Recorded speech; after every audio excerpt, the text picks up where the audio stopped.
आप चुनाव लड़ रहे हैं धर्मेंद्र यादव, मंत्री बने हुए हैं।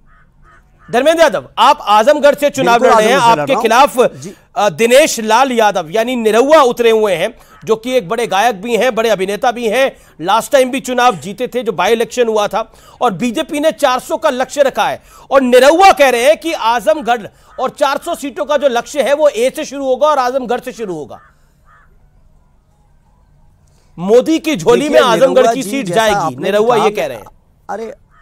अरे सुनिए, आप ही की बात को मैं बड़ा कर रहा हूं। आपने कहा निरहुआ कलाकार हैं, मैं भी इस बात को स्वीकार कर रहा हूं, वो एक कलाकार हैं।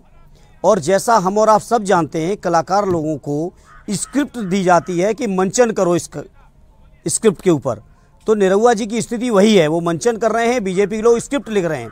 जहां तक 400 पार की बात है बीजेपी की, ये उसी तरह का जुमला साबित होगा जैसा सभी देशवासियों के खाते में 15 लाख पहुंच गए थे, उसी तरह का ये जुमला 400 पार का भी साबित होगा। आपको जुमला क्यों लगता है 400 पार का? नरेंद्र मोदी ने जो कहा है वो किया है। 370 हटाने को कहा था, कर दिया। 3 तलाक हटाने को कहा था, कर दिया। रामलला का मंदिर बना दिया।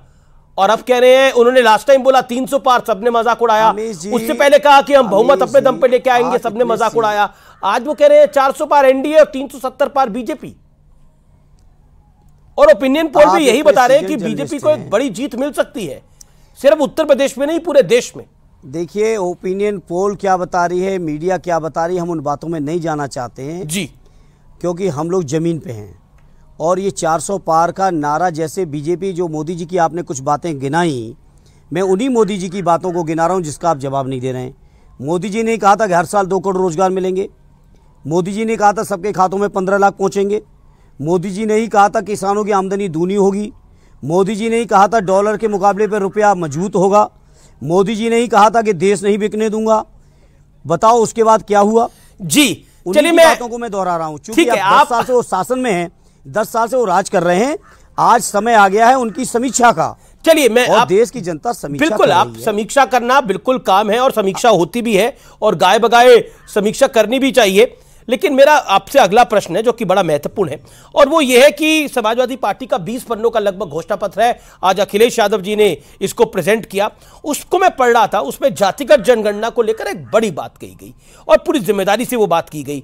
लेकिन सरकार में आप अकेलौते तो आ नहीं सकते, गठबंधन में आएंगे। लेकिन ममता दीदी को जातिगत जनगणना पसंद नहीं है, तो करवा कैसे पाइएगा? देखिए, 100% जातिगत जनगणना होगी, 2025 तक होगी। इंडिया गठबंधन के अधिकांश पार्टियां इस पर सहमत हैं। ममता दीदी जो आज आपको सहमत नहीं है, उनको भी हम सहमत उनको भी सहमत करेंगे।